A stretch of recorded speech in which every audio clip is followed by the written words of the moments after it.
Assalamualaikum warahmatullahi wabarakatuh. Perkenalkan, saya Lia Oktaviani dengan NIM 12 11 916 dari kelas RD, mata kuliah Stadium General dengan dosen pengampu Pak Tias. Di sini saya akan menjelaskan hasil dari resum Stadium General dari modul pertama, yaitu Research Preparation, dengan 4 subbab. Yang pertama ada founding, ada research design, ada research data management, dan yang terakhir research collaboration. Jadi dari modul research preparation ini terdapat founding, yang mana founding itu biasa disebut pendanaan, adalah tindakan penyediaan atau menyediakan sumber daya untuk biaya kebutuhan, program, dan juga proyek. Apa saja sih yang difokuskan dalam founding ini? Yang pertama, apa saja area terbesar yang dibutuhkan dan di mana kita bisa memiliki dampak terbesarnya. Untuk melakukan dan mengolah proyek yang didanai, produk layanan, teknologi dan bahan atau inovasi lainnya, kita harus memfokuskan beberapa hal. Yang pertama, sebelum kita mulai menulis. Yang kedua, mengenali penyandang dana, mengenali audiens, dan apa yang dicari oleh pengulas. Lalu sebelum kita mengirimkan, dan kita dapat menggunakan hak untuk menanggapi. Yang pertama, fokus yang pertama yaitu sebelum menulis atau sebelum mulai menulis, kita perlu mengetahui aliran pendanaan target kita. Kita membaca catatan panduan khusus untuk skema tersebut. Skema konfirmasi sesuai untuk tahap karir kita dengan bertemu kriteria kelayakan. Yang keempat, jika tidak yakin apakah penelitian tersebut berada dalam ruang lingkup atau skema yang sesuai dengan tahapan karir kita, maka kita tidak boleh ragu untuk menghubungi seorang project officer untuk skema tersebut. Kita dapat meminta saran dari kolega, calon rekam pelamar, dan spesialis untuk memberikan waktu yang cukup. Kita dapat memahami proses penilaian dan tulis dengan mengingat hal-hal itu. Yang terakhir, kita dapat mengumpulkan tim yang kuat serta memilih kolaborator dengan baik. Lalu, fokus yang kedua itu mengenali penyandang serta audiens. Dalam mengenali penyandang dan juga audiens, kita harus pintar dalam membaca strategi perusahaan, serta melihat visi, melihat misi, dan juga nilai, serta melihat website pemberi dana, misal pernyataan, posisi, dan juga kebijakan. Kita perlu meyakinkan para pakar di bidang metodologi kita atau peninjau sejawat internasional dan audiens campuran dari berbagai latar belakang ilmiah. Kita dapat menuliskan ringkasan awam untuk orang awam, serta menjelaskan dengan baik konteks dengan beberapa pertimbangan dari peninjau internasional. Lalu yang terakhir, kita dapat menghindari singkatan dan juga akronim, serta beberapa jargon. Untuk fokus yang ketiga, itu ada what reviewer look for. Apa sih yang dicari oleh reviewer? Yang pertama tuh ada bidang penelitian penting di mana pemikiran orisinal dan juga inovatif dalam proyek itu akan disorot apabila proyeknya itu dianggap relevan. Lalu yang kedua, aplikasi yang ditulis dengan baik dan disajikan dengan jelas. Yang ketiga ada ketepatan waktu topik. Yang keempat, kiriman yang dapat diidentifikasi dalam jangka waktu yang dibutuhkan. Lalu, perhatian terhadap detail, misal pemeriksaan ejaan sampai selesai. Lalu, proposal yang ambisius, tetapi tidak terlalu ambisius sehingga tidak mungkin dilakukan dalam batas waktu atau sumber daya yang tersedia sebelumnya. Kandidat pasti memiliki rencana pelatihan yang jelas dan baik, jikalau ada. Lalu kandidat memiliki visi yang jelas tentang kemajuan karirnya. Misal, uh, apa sih yang ingin Anda lakukan dalam beberapa tahun ke depan, serta gimana cara Anda mencapainya. Untuk fokus yang selanjutnya, sebelum mengirimkan, kita itu perlu mengedit, mengoreksi, dan memastikan semua bagian lengkap. Kita dapat meminta rekan pelamar untuk meninjau aplikasi dan memastikan bahwa masukan mereka tercakup dengan tepat sesuai apa yang diinginkan. Pastikan untuk mengirimkan versi bersih dan semua dokumentasi pendukung terkait itu dapat disertakan. Kita dapat meminta seorang kolega untuk mengomentari keterbacaan dan aliran. Waspadai tenggat waktu yang diminta, di mana Anda meminta masukan dari orang lain. Dan terakhir, kita dapat meluangkan waktu untuk membahas dan juga menyelesaikan bagian anggaran dengan kantor riset Anda atau lembaga tuan rumah. Fokus yang terakhir, kita dapat menggunakan hak untuk menanggapi, yang mana dalam menanggapi sesuatu, kita harus dengan jelas, tapi singkat dan juga komprehensif, serta mengikuti pedoman. Akui semua kekhawatiran dan juga kelemahan secara signifikan yang dijelaskan dalam beberapa umpan balik. Jika tim pelamar tidak setuju dengan reviewer, maka pernyataan harus benar-benar jelas dan mengapa alasan kalian pelamar tidak setuju dengan reviewer. Akui dan diskusi implikasi mengambil beberapa umpan balik. Misalnya untuk tim pelamar, waktu, metode, biaya, serta personal penelitian. Hindari tampil sebagai argumentatif atau berlebihan dalam defensif. Dan jangan mengusulkan untuk mengubah aplikasi secara signifikan mengikuti peer review komentar.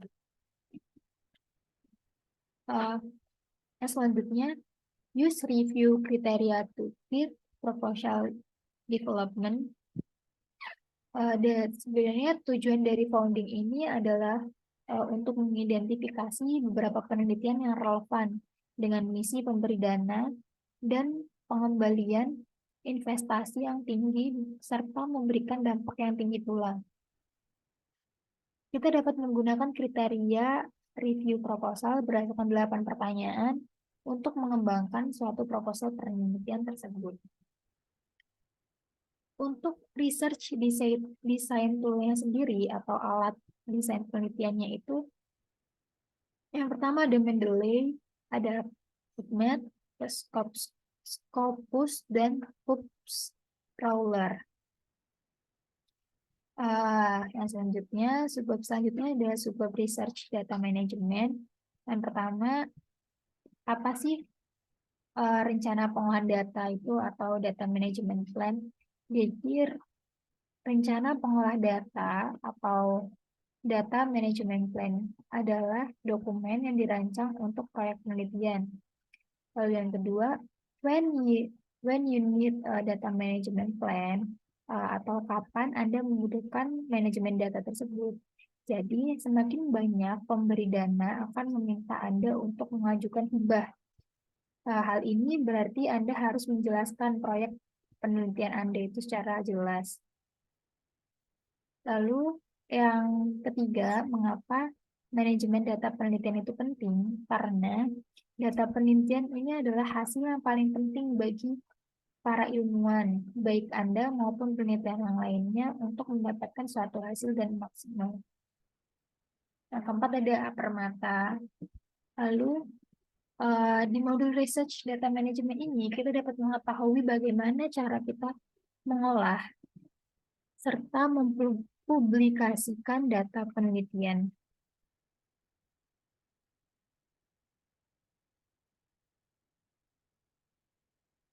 Pentingnya data penelitian. Mengapa data penelitian ini sangat berharga dan apa yang paling berharga, terutama data eksperimen ilmiah atau berbagai kompleksitas kerahasiaan dan masalah hak cipta. Proses pengumpulan data yang panjang, hasil terkait dengan pengetahuan dan paten, kumpulan data yang diberi, dan kumpulan data yang disediakan secara eksternal seringkali sangat mahal untuk diperoleh, serta memiliki beberapa masalah hak cipta dari penyedia data. Informasi yang berkualitas, sulit, dan memakan waktu untuk dikumpulkan. Lebih sulit untuk mengekstrak wawasan, yang mana seringkali data tekstual dan data tersebut tidak terstruktur. Lalu, di mana data tersebut itu harus disimpan?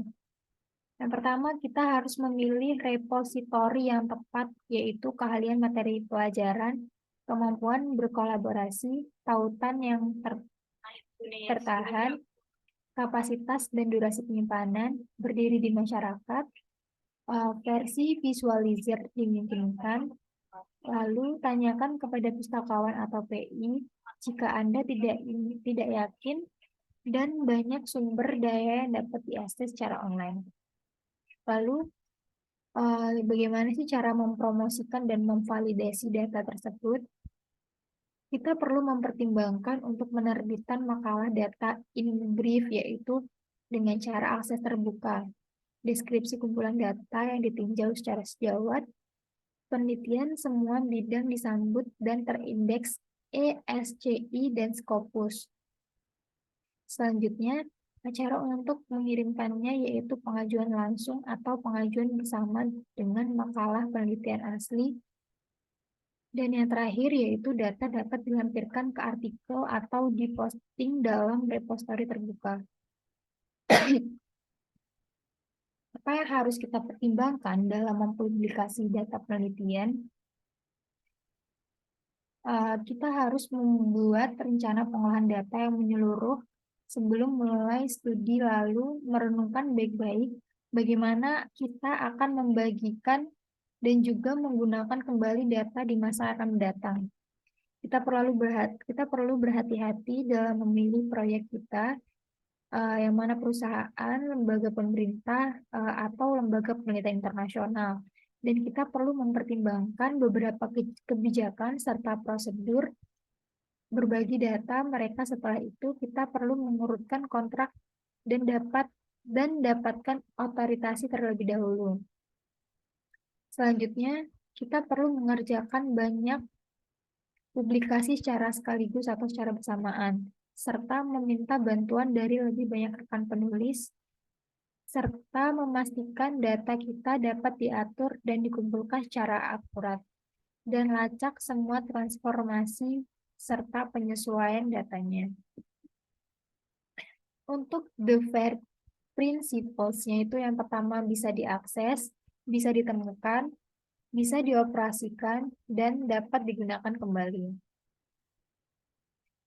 Subbab dari modul pertama ini ada research collaboration, yang mana the key to successful academic collaboration ini tentang kolaborasi penelitian. Apa sih kolaborasi penelitian itu? Kerjasama penelitian itu disebut dengan sejumlah kata di dunia akademis, termasuk co-authorship dan juga jaringan penelitian, kemitraan akademik politik, dan berbagai jenis kolaborasi penelitian termasuk kolaborasi intra, antar, dan dunia, serta kolaborasi antar institut. Menurut definisi secara luas, kerjasama dapat mengacu individu yang bekerja sama untuk mencapai suatu tujuan bersama dan disepakati. Selain itu, konsep ini dapat digunakan untuk mendefinisikan kerjasama penelitian sebagai proses kerjasama peneliti untuk menambah atau menghasilkan informasi ilmiah baru. Lalu, why? Kenapa? Mengapa berkolaborasi dalam penelitian itu penting? Karena karir peneliti pemula itu bergantung pada kolaborasi dalam penelitian lintas disiplin antara akademisi junior dan juga senior, dan dengan praktisi, serta ilmu pengetahuan modern menjadi lebih interdisiplinar, sulit dan juga mahal. Hal ini yang mendorong para ahli untuk terlibat dalam penelitian kooperatif. How do collaborate? Jadi cara untuk berkolaborasi dalam penelitian itu uh, difasilitasi oleh meningkatnya integrasi, globalisasi, dan sifat multidisiplin dari berbagai banyak bidang akademik. Hal itu tuh mengakibatkan teknologi media sosial memicu peningkatan kolaborasi internasional. Terlepas dari kenyataan bahwa akademisi sekarang dapat berbagi konsep secara online melalui blog, mikroblog, situs jejaring sosial, dan sejumlah platform media sosial lainnya, kita juga dapat berinteraksi fisik secara tatap muka, seperti yang dialami uh, seminar, loka karya, bercakap-cakap, bertukar ide, dan lain sebagainya. Mungkin itu yang dapat saya sampaikan, atau hasil dari resum materi mata kuliah Stadium General modul Research Preparation dengan 4 submodul. Maaf apabila masih ada salah-salah kata. Sekian. Assalamualaikum warahmatullahi wabarakatuh.